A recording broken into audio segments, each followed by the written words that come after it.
Hello, ladies and gentlemen. Good morning, good morning, good morning. Welcome to The Reload by Prediction, the esports video talk show network. I trust everyone is enjoying their lovely Tuesday morning. If you're across the pond, well, maybe your evening at that point. But still, I know that I'm enjoying my morning right now because we've got some excellent subjects to cover for this episode, right? The Dallas Empire have announced their not only their branding but their entire starting roster. Also, just yesterday, right, the Seattle Call of Duty organization have also announced their entire starting lineup as well. We've also got a chance to cover Scumps Departure from OpTic, what that means amongst the Call of Duty life cycle, what it means amongst the some of the biggest moments right in Call of Duty esports history. Where does it kind of rack? And where does it kind of stand? And also a few other subjects to cover as well if we get to it. But Prediction does offer the chance to learn and converse on more in-depth subjects, but all the latest and greatest esports, from NBA 2K to Overwatch to Super Smash Bros. Ultimate, Dota, esports news and business, and of course Call of Duty. We cover so much here at Prediction and are only continuing to expand rapidly each and every day. And feel free, right, to let us know what game or esport you guys would like to see us get involved with next by mentioning us on social media. Tweet at us at Prediction with 2 E's or at myself at LandO. For those that may be listening to us on iTunes, Spotify, etc. today, welcome. If you are interested in joining us live and being involved in the chat, you can join us every Tuesday at 12:30 p.m. Eastern Time on twitch.tv/Prediction Esports. Again, that's twitch.tv/Prediction with 2 E's Esports, or rather esports, excuse me, at the end. Again, that's twitch.tv/Prediction Esports. Gotta make sure I say that correctly. That's my apologies for that. But regardless, though, really quickly, I know everyone's really excited about Modern Warfare, right? That's coming out incredibly soon, just a few days away as we are recording this. So if you do have an opportunity before the game has released, make sure to go visit the Prediction Twitter, right? Because they're doing a Modern Warfare giveaway still yet to be announced. So if you guys are interested, make sure, right? Make sure to enter into that. Obviously a great opportunity to possibly walk away with a copy of the game. And I think it could be great for you guys. I just did a giveaway on my personal Twitter. Prediction obviously is doing that as well. So a huge shout out to them. So if you guys would like to, make sure to do it, right? It doesn't hurt to even enter in the giveaway. So like I said, make sure to visit the Twitter account. But like I said, guys, we have an excellent show today. A lot of stuff to kind of highlight, a lot of things to cover. The first thing that I really want to try and break into, and shout out to Dr. Strange. Appreciate it, buddy. Hope you're having a great day as well. The first thing I really want to talk about today is by far my favorite branding announcement that we have seen up to this point, right? The Dallas Empire, they nailed it. they did. As kind of expected, we thought, their landing, how is it going to work? Like, how are they going to kind of stick their the landing after what had been a fantastic launch up to this point? And they nailed it, right? And whenever it comes to franchising as well, I think a lot of people have been among the idea that we're focusing too much on announcements and it really is about the team, which is true, right? That's not odd to say. However, I think that for me, I've just been very interested in it more than I think a lot of people have, just because I'm curious where the level is, right? Like, what is the level in terms of franchising and how you want to try to introduce your team? Because this is a huge announcement. Like, it's not as if it's unknown. $25 million. That's how much it costed. So if you're going to try to, broadcast your team, I think that you should do it in the best way you possibly can. And I think that the Dallas Empire, aka Envy, did a fantastic job with it. I think everything was calculated. I think from the announcements to the overall video, the way that they kind of portrayed it, I thought was great. I also do, by the way, in terms of the logo, which you guys can obviously see on screen. If you visit their Twitter at Dallas Empire, you can see it as well. I think the logo is fantastic as well. I was kind of against the name Empire because it was just like, I don't know, it kind of has like a Star Wars type feel to it. I just wasn't like the biggest fan until I saw like the crown and then obviously the envy, which is intended. I know this for a fact. The envy was intended in the crown. There's a lot of people saying that it wasn't. It actually is. And if it wasn't, then that person just happened to make the greatest accident of all time. But I think that it was subtle and I think it was very well done. And in terms of announcements, I'm not doing this for anyone else, but I think the Dallas Empire, I give them a 9.5 out of 10. I think there's room for improvement, but I think they set the bar incredibly high. And Sharp says in the chat from an Envy, it's sad to see the old brand leave. Oh, an Envy fan, I gotcha. It's hard to see the old brand leave, but I'm glad we got something fresh like the Empire to replace it. I think that's good, and I think a lot of people share the same thoughts that someone, like Sharp is kind of mentioning in the chat, where it sucks, right, if you're a fan of the optics, the envies, the phases out there, which I know we can obviously talk about that at a different time, but, it is somewhat difficult to kind of leave the old branding aside and have to kind of step into what will be a new style, and I think that they've covered it pretty well, and I think they've kind of mended that the best way that they can. So let's go and talk about the roster, right? This is important. I think it's fair to say. For those who have not heard it, Crimsix, Clayster, Hook, Schatzi, and Illy. Now, visually, and at least on paper, which is a very common term, right? On paper, I think this team has this capability. But realistically, whenever I look at this team as a list, right, just in order, not really too many outside things coming into it, I personally notice what I've labeled as a subliminal, can I even speak? A subliminal split, right? Clayster and Crimsix, Hook, Schatzi, and Illy, right? There is a split in my mind. I couldn't say the word.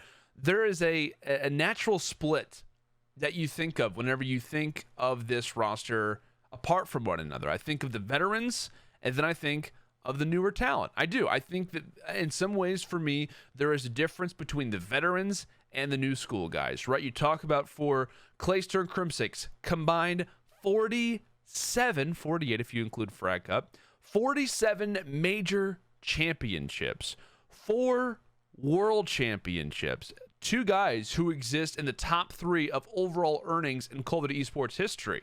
These guys are not just veterans, but greats in Call of Duty Esports history, now playing with 2 rookies. Now, I want to be careful with this conversation because these are not just 2 rookies, right? When we talk about the split that I was mentioning of earlier, when I look at the list, whenever I kind of look at it on paper, I instantly notice, hey, there's kind of a divide. That's probably a better word for it. There's a divide amongst that. Not necessarily in terms of communication, but just in general, you look at the lifespan, you look at the careers, like, there's a very well-known difference between how all these players have come up in comparison to one another. But like I said, in the conversation on rookies, which is very important right now, Illy, he's special. He really is. If you haven't heard it already, he's a special guy, and I'll be honest with you, I hate this, but he is very similar to Simp. Now, I want to be careful with that because a lot of people instantly have said, oh, he's similar to Simp, but they don't realize the intangibles and the actual similarities that they have to one another. It's not just, oh, they're young and they came up on the EU cadets and they also happen to, whatever have you. No, it's not like that. They have a similar mentality, not just in terms of their game sense, but the way that they work as players to be as, how should I say this? To be a lot more mature for their age, I think is important because when you're joining a team like this of Call of Duty greats, Clayster and Crimsix, whenever you're joining a roster like that, you have to contribute, right? You have to be able to contribute in some facets. They're not going to take just any, whatever thing you want to throw at them. These are guys who have been part of dynasties, right? Crimsix 2, Clayster 1. These guys have been a part of dynasties, even together, and they know what it takes to win. So if you're going to step in, you have to contribute something and be a piece that will make them happy. And I feel like Illy has the capability to do that, very much so. From what I've known, from what I've seen Cassidy interviewed over him, he seems to be very focused in that manner, and I think that's a huge pickup for Dallas because I truly believe he has the same, or rather a similar skill ceiling to someone like Simp. Now, is it as high? We don't know. But in general, I think that he has a very similar mindset to the way that someone like Simp works, where he's not the most outspoken, he's not going to go crazy on social media, but he will be a hardworking young player who instantly out of the gate is going to prove and have a lot to really kind of show for himself. And I know Simp has been waiting for a long time, since he was 15. Illy, kind of a similar manner. I think into Black Ops 3 Infinite Warfare is pretty much whenever he kind of came on the radar of a lot of people. So I think the ceiling for him is incredibly high, and I think that he has the right mentality to be on a team like this. And there aren't many rookies that I would say that about, realistically. In the last 3 years, there aren't many rookies that I would say, working with Clayster and working with Crimsix, it'll work. There aren't that many, but Illy would be one of those guys. Now, kind of transferring in from Illy into Schatzi, and Illy, by the way, it's my early pick for Rookie of the Year. Before the game has even come out, I'm just saying I think Illy will be the Rookie of the Year. But, just going to get that clear. Moving forward, Schatzi is also not just any rookie, right? Because he's by no means a rookie when it comes to all of esports because he has a Halo background. Now, everyone has said, oh, he's a Halo World Champion. That's great, and that's true, but he's not just a Halo World Champion. In fact, he has won 5 total major championships in Halo, which is crucial because a lot of people just instantly associate him, oh, he was a world champion, and then the conversation just kind of ends. No, it's not like that. He was consistent over a certain time period in Halo. And I've made a few videos about this. I've talked about this extensively. Is he worth the risk? Because I think that's actually really important. I do. I think it's very important to bring up this conversation because whether you believe it or not, it is a risk, right? To go with someone who has played at one Call of Duty event in their life. One actual event of which he plays top 48 with Pharaoh. Now, obviously, we can get to the specifics of that. But in general, one guy who has played one event, is he worth the risk? And he places that way, right? And you have to really look at that and be careful of the association with it. It can't just be through players, conversations. It has to be through, research and extensive kind of work done on that. And so I think, is he worth the risk is a very interesting question to ask because there are a lot of people who think, man, listen, you already took a risk on Illy, which, that's still a risk as well. I think it's much lower of a risk, that's for sure. But is it worth it for both of these guys, right? Is it worth it to bring in alongside 2 historical esports, Call of Duty esports figureheads to bring in 2 rookies? I think that it is. Not just with Illy, but I think with Schatzi, it is worth it because I've had a few conversations with people who do come from the Halo scene and know him better than anybody else. And their biggest thing that they said, the word that I heard that just stuck out was he has the ability, the crazy knack to adapt. And that is the word that I needed to hear, right? After I heard that, that was the word that I was looking for. Because if you mention that he has a great ability to adapt, that's the biggest thing, right? The ability to transfer over from the sister esport of Call of Duty, which is Halo, has taken time for a lot of people, right? You look at Hook. It was by no means the same Hook that we noticed in Advanced Warfare at the start of World War II. It took months, right? It took time. It took most of the season for him to get back to a level of which he was the best player on his team. Same thing goes for the most recent example of Frosty, right? Frosty joins in Black Ops 4. I mean, obviously he was good, but he was by no means great at the start of the season. As time started to go on, he looked better and better and better. Schatzi, same situation in some cases, right? Is he worth the risk? Can he translate? And is that time period of 4, 5, 6 months worth it? And that's the reason why I think that it is worth it, because I think that he has the capability to be faster at adapting than those guys do, because that was the word that I kept hearing about, was that his potential is absurd. And we all know his tactical ability. For those who have seen the Reddit threads, for those who have seen the YouTube videos of how fast and how great he can be mechanically with the controller, it's unbelievable. And it probably is, in their minds, one of the major selling points to picking him up for one of those reasons. But I do think that it is going to be an interesting venture. I would personally say I like the choices that they've made. But I do have my questions, right?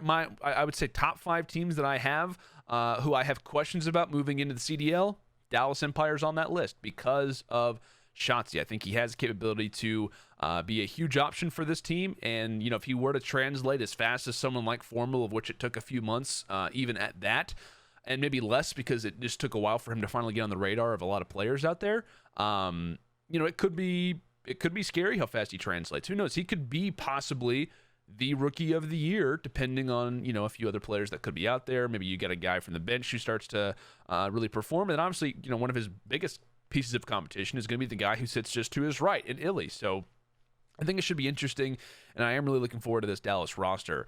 However, my issues don't necessarily end there. And I'm not saying that there are any issues necessarily with Schatzi's performance, but I think the risk in itself could allow for someone to think otherwise about this team's success.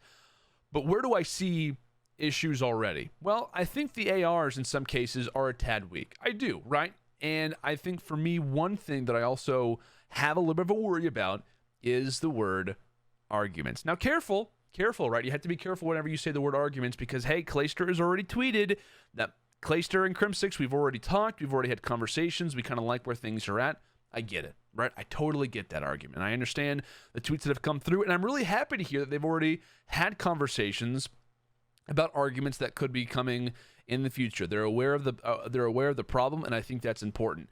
However, for me, that doesn't necessarily stop the ship from sinking, right? Whenever a ship is sinking, you can't just talk about the future of it happening. Hey, you know what would be a really good idea? In case the ship ever sinks, it'd probably be a good idea for us to plug up that hole over there.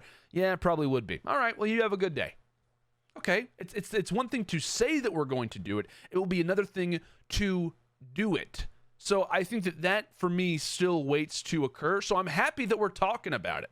I'm happy that we're discussing these things, but I'm still waiting for it to actually occur. When you're in the heat of a series, when you're thinking about strategies versus a particular roster, and every game means a lot, how are those conversations going to happen? Like I said, and I've talked about this a few different times, there's a reason why there is one leader. There's a reason why there's one president, one pope. Somebody has to be the guy who is the final call. Who's that going to be? Right? And I know I make a lot of NBA analogies, but whenever LeBron came to the Heat, there were two guys at that time. Not just Chris Bosh, but there were two guys at the time. LeBron and Dwayne Wade. You know what Dwayne Wade did? He said, you know what? It's my team, but LeBron, he is the guy who's making the decisions here. And that is how they rolled, right? Dwayne Wade was happy to take a step aside and let this guy begin to control things. And that is what I think needs to happen between these two guys. Who is willing to do that? Who is going to be the guy that says, you know what, maybe I focus more on my game. I will be the second in command. You, though, are the captain. Will that happen? Will that conversation occur? I don't know. And I know that people have brought up the argument, and I was very against the United roster move at the start of the season in Black Ops 4 because I was afraid of what could occur with this same Dallas team. Clayster and Jay kept together. Don't like it. I don't like it. And for obvious reasons, and there were a lot of speculation. I'm not going to dive into that as to why certain players were removed from the team in terms of roster moves, etc. What certain players rumored wanted to do. We're not going to get into that. And I don't think that'll be an issue here, and especially with franchising, it works different. But I think that for me could still be a problem, will be the arguments, and could be the lack of slang in the ARs. I think that that for me is still a little bit of a worrisome problem, and I am interested to see exactly how those get found out. And I know it's going to be a slower paced title. Modern Warfare will work a little bit different.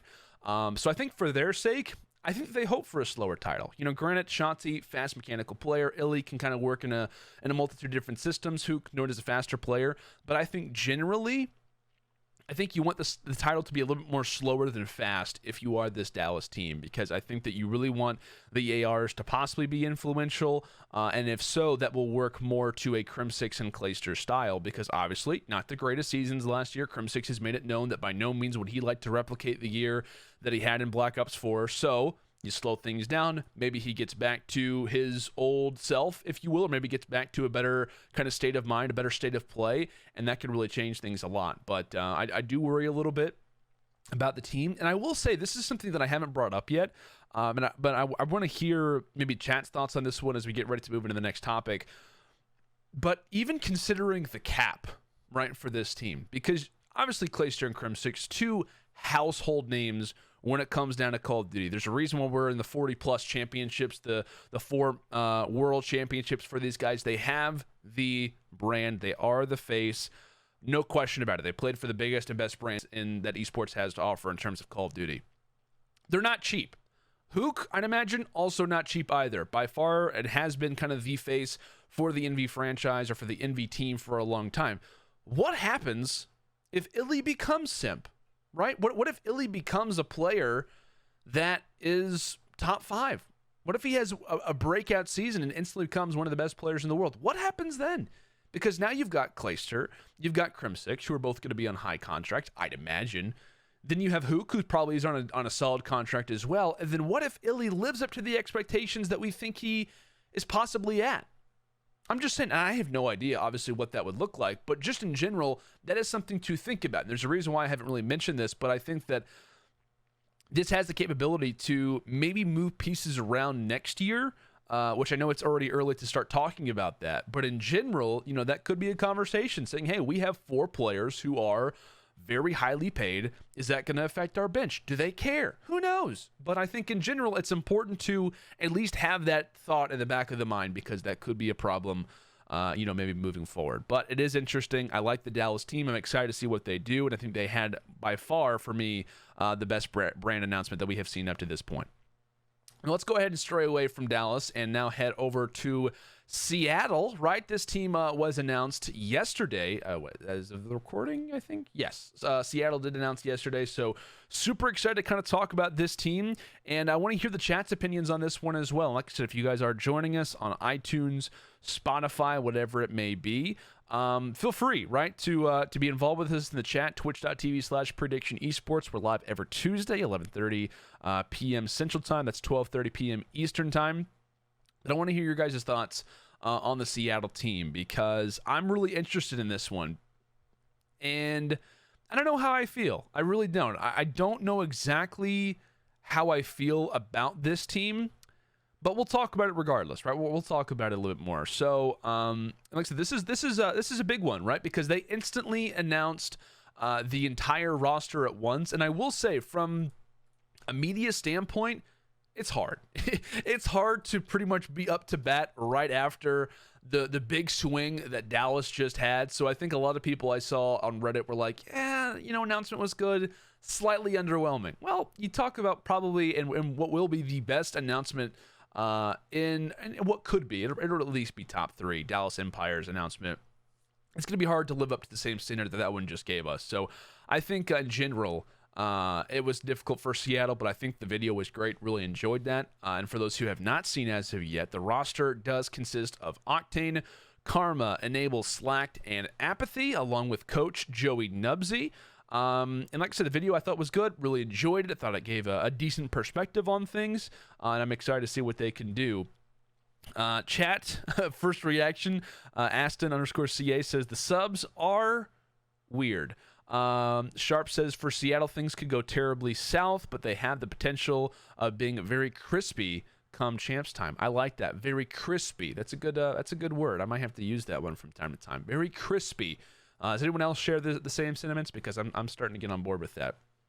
But so whenever I look at this team, Octane, Karma, Enable, Select, Apathy, I think it's interesting, right? Because first thought that I had whenever I was kind of looking at this team, I was taking some notes this morning about what the roster makeup is looking like, and maybe what the future could kind of hold. I don't know, right? Because I think it's guaranteed you have a superstar talent, literally, right? Octane, by far the star on this team, had a fantastic last year. Whenever 100 Thieves were going through the struggles that they had at the start of the season, I still was choosing him as my favorite main AR in the entire game, and a lot of people weren't. A lot of people were saying, no, Octane, it's past his time. He's not really showing his skill set when it comes down to the 100 Thieves lineup. I actually had a few analysts kind of tweet, I think it was like crying emojis at my pick of having Octane for the main AR. But the reason why I thought that is because that it just took time for him to kind of get enveloped into a system. Now, the reason why I mentioned system Octane together is that he had a fantastic last year, by far one of the best players in the world, and I think has the capability to thrive again in the right system. And so since you have a star player, what do you do in regular sports? You build around that player, right? You build around that guy. And I don't feel like they did that. Maybe they almost did it too much, if I can actually label it the right way.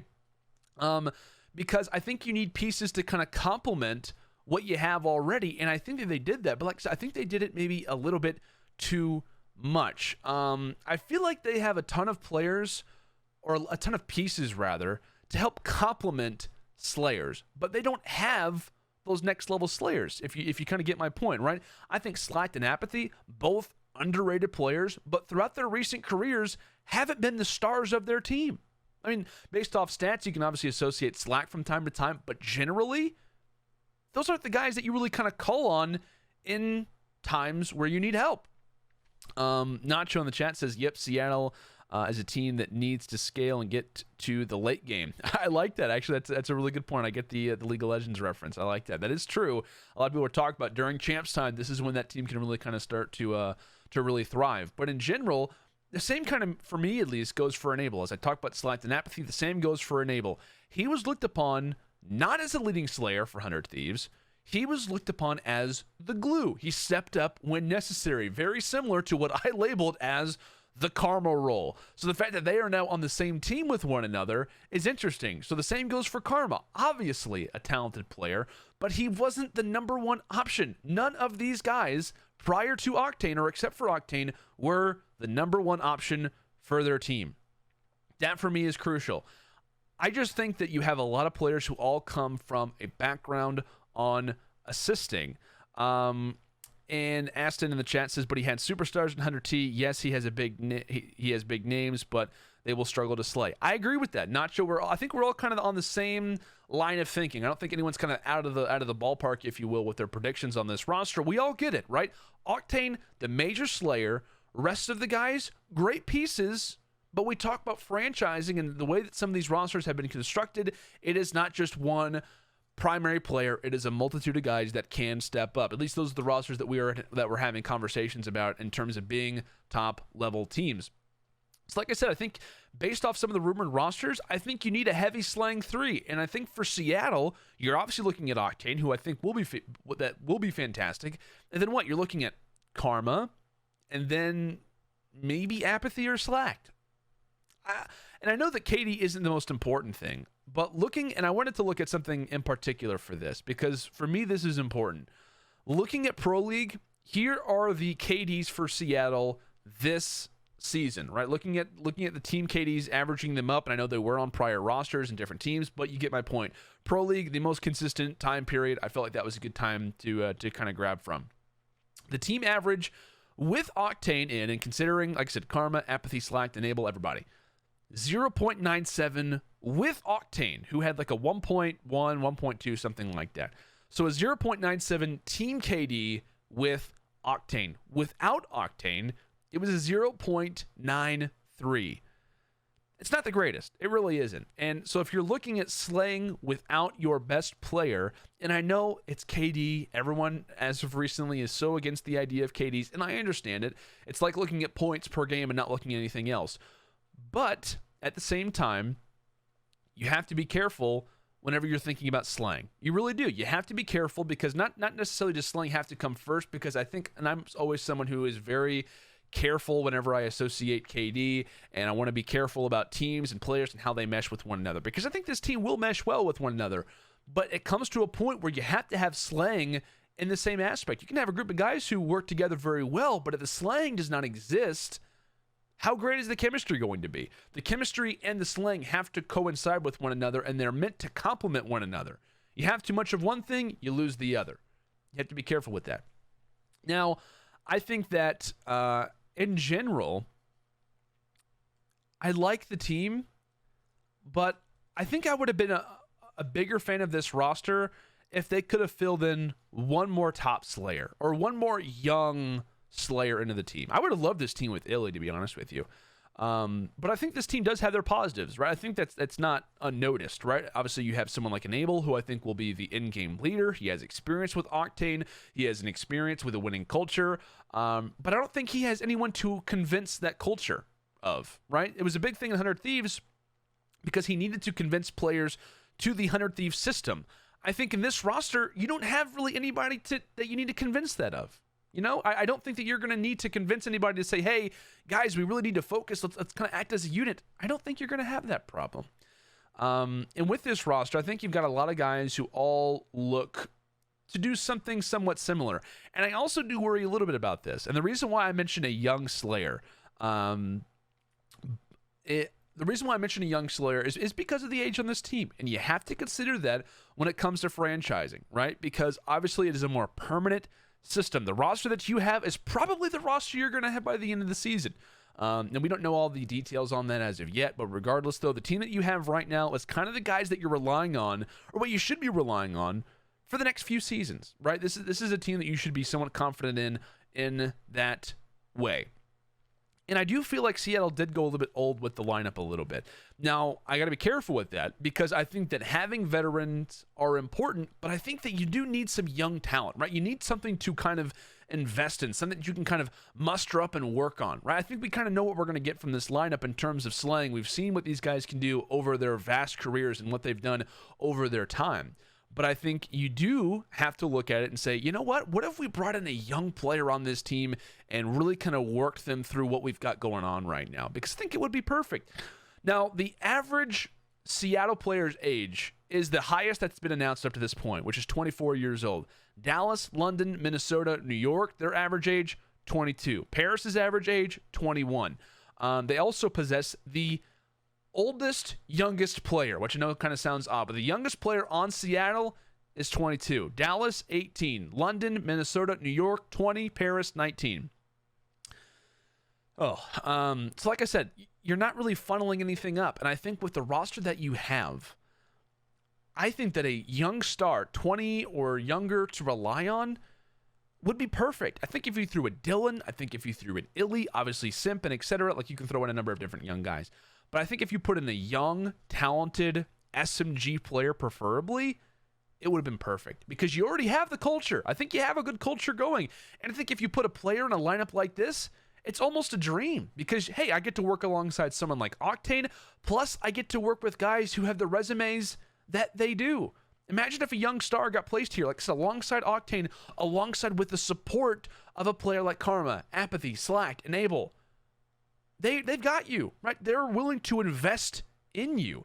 And so I just think that the team will heavily be relying on players who haven't felt this Slang pressure in a while. You know, I think that's going to be the case. I think you're looking at someone like Karma, who hasn't really been called on in a while, to say, hey, Karma, you're our guy, right? You are the second option alongside Octane. Hey, Apathy, you are needed to be the guy. I don't know. That's just the way that I kind of look at it. I know a lot of people kind of share those same sentiments, but just in general, I would have loved if Seattle would have gone a little bit younger and gotten someone that they can, kind of funnel up in this team, because I think they are a little bit older. I think all these guys are kind of not necessarily set in their ways, but we kind of know what we're going to get. And I kind of like the idea of bringing in a young, talented player who just, people aren't going to know exactly what to expect from, and someone that can thrive on this Seattle team. But moving forward, I think that Seattle, if they want to try and attract a young guy, I think that a lot of young guys would be willing to want to come here. Right? I really think they do. You're going to get veteran type experience. Obviously, the organization will see how they kind of handle things, but you're going to work alongside a franchise player by far, an A-list type guy and someone like Octane. But regardless, though, I think that they could have really got something special on this team. I know there was a few rumors in terms of what players they had, and that obviously could have funneled into it as well, but I think you kind of get my point.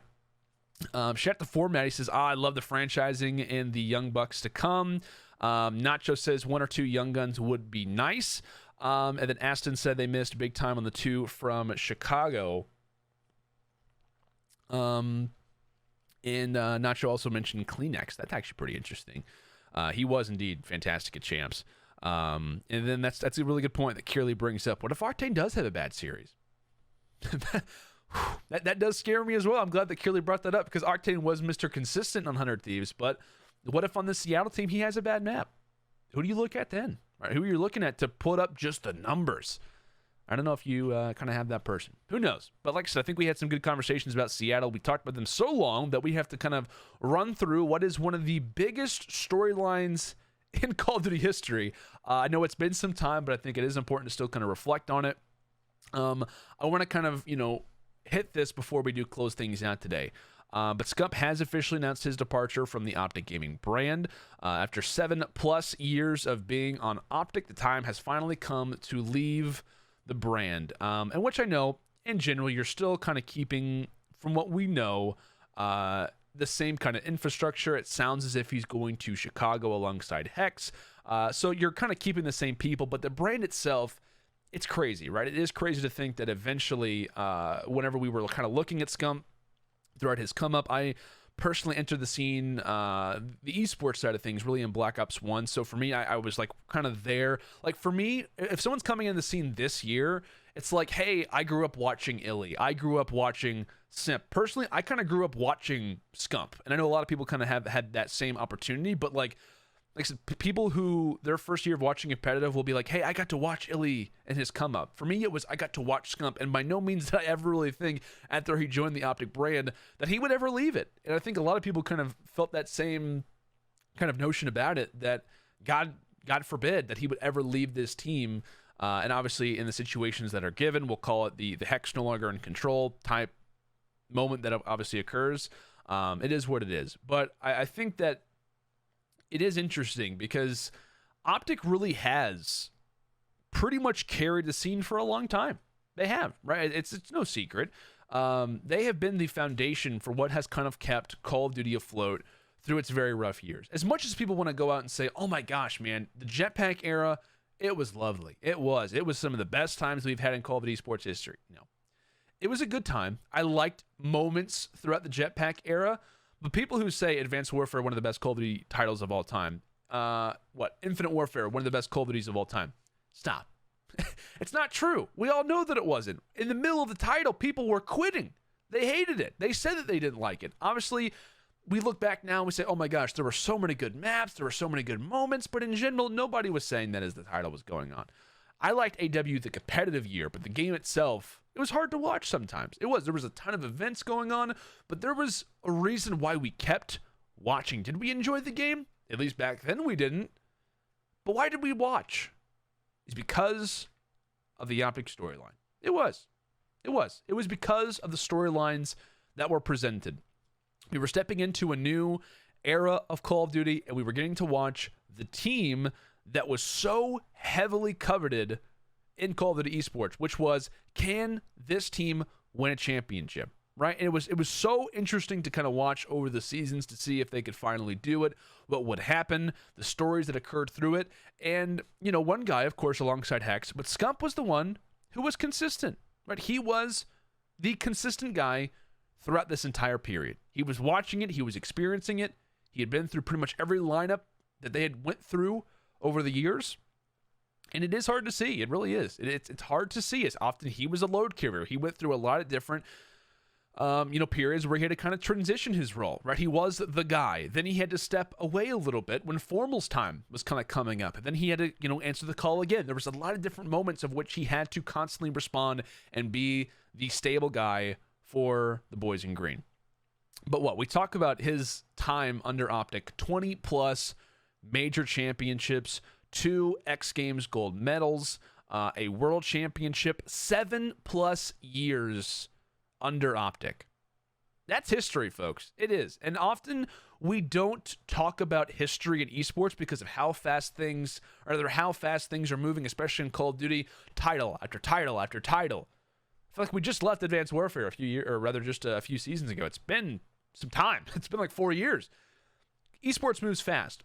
And history oftentimes can be kind of thrown by the wayside because of how fast roster changes, how fast, like I said, esports is moving each and every day. But I truly believe, and I know I mentioned this, and I know a lot of people kind of saw this on Twitter, but in general, I truly do believe that when Scump left OpTic back in Ghosts, it was the best thing that ever happened to him. Because when he decided to leave, after all the frustration, after all the negative situations that were going on, oh my gosh, Nate Sean, I'm better than you, right? I'm better than you. This should be my team. I'm the one who has the brand. Why are we picking up X player? Why are we picking up Y player? We're not doing the things that I want to do. Leaving the team during that time was the best thing that he could have ever done, because in the midst of joining the new team, or in the midst of joining what was known as the next best thing at the time at Envy, he realized this isn't for me, right? This isn't where I need to be. I don't like being on the other side. As I called it, the grass is not greener on the other side. It isn't as fruitful as I thought that it could have been. So when you look at it from kind of a bird's eye point of view, you're looking at this amazing story that has developed, and what I truly believe is the greatest storyline in Call of Duty esports history, the run, or rather in esports history, OpTic's run for a world championship, Scump's hunt for a world championship, and his history and experience with the OpTic brand, which is the most successful in Call of Duty esports history and probably will be for the next 20 years, if not longer. It is crazy. And so in this situation now, you are Immortals, and you're looking at this from the bird's eye, the kind of the bird's eye point of view from a top perspective. If we're kind of put in Immortals' shoes and you're saying, oh man, a story? We gotta pretty much fill the next chapter of this, right? We're the ones who have to write the sequel to what is a best-selling novel. And we have no idea how they did that. We have no pieces. We have no same characters. Everything's over. How do we write the sequel to this? And that's got to be difficult, especially when the audience isn't on board that you're writing a sequel for this. I don't know. It's interesting. And I think that with all the announcements that are going on in Call of Duty esports history, in Call of Duty right now, it does kind of hamper on the history a little bit because we don't have time to cover it. Like, we really don't. Like, Crimsix leaves the OpTic brand and joins Dallas, his third real team in his entire history of playing for 10 plus years. OpTic now, in some ways, no longer existing under Hex. Hex is now on NRG. Chicago is now a brand. It's crazy. There's so many things. Like, the atmosphere to the Call of Duty world is shifting all the time. Every day, things are happening. And throughout this franchise period, the entire Call of Duty world has gotten a facelift. And it's crazy because all these have happened within weeks. Within a month, the entire Call of Duty, like the way that everything has ever worked, is changing. And so you don't really have a time to cover all these things the proper way that you should. And I think that, you know, for myself, I really covet myself heavily on wanting to try and get these stories out as much as I can, because I think they're important. And I kind of rely on a few different people throughout the community, but myself, I kind of look at myself in general and say, you know what?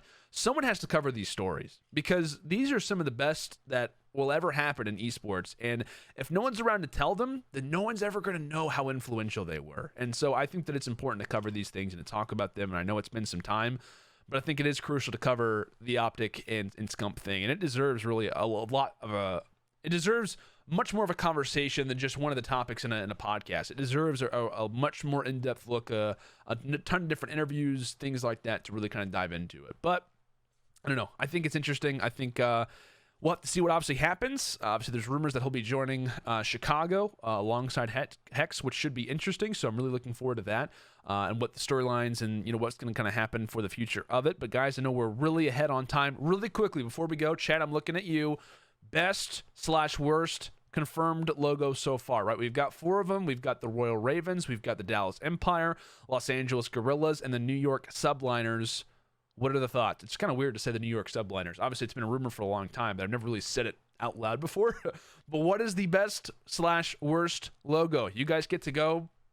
And obviously, if you guys are listening through us, like I said, through Spotify, through iTunes, apologies on that. But feel free to tweet us at Prediction on Twitter with 2 E's, at Lando on Twitter as well. Let me know what is your favorite/least favorite logo that has been created for franchising.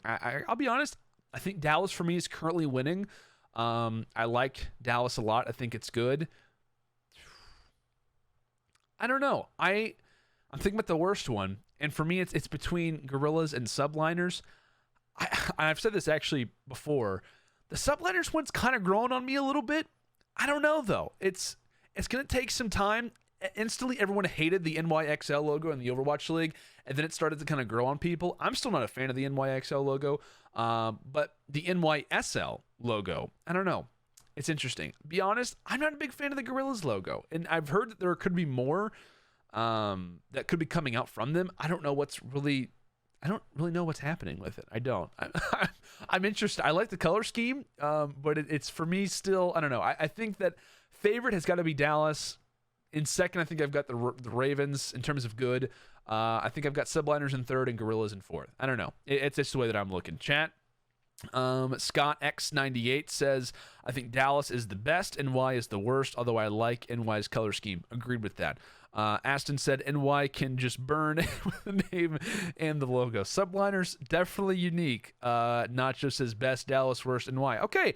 So it seems to be somewhat consistent. No one likes the NY logo, kind of, except for me. So I'll take that. I'll run with it, and you know I'll have to kind of bury myself in that. NY name and logo are so uncreative. Gosh, you guys are hammering. I like it. I like the honesty. But guys, like I said, thank you so much for tuning in for this episode of The Reload. You guys have been fantastic. Really enjoyed hanging out this morning. Like I said, if you guys haven't done so already, make sure to check us out. Spotify, iTunes. Check out Prediction on Twitter. If you have not seen us previously, you can also check us out on twitch.tv/Prediction Esports. Like I said, if you're watching us on Spotify and or on iTunes, if you're watching this on YouTube, make sure to check us out. Be involved in the live show. Would love to try to interact with you guys as much as we possibly can. I do appreciate you guys for joining us today. We covered a number of different interesting subjects, right? We dived into Dallas. We dove into the Seattle roster. We also got to touch on, for a few moments on what Scump leaving the OpTic brand really kind of does for them now and where they kind of move forward to. But like we said, guys, this will be on YouTube. Make sure to be checking out for that. For really any information, just check out the prediction Twitter. That's the best place to kind of find all updates. If you have any questions, they're great, and they will be able to assist you in that one. But like I said, guys, thank you so much for joining the Reload today. A fantastic episode, and we will see you all next week.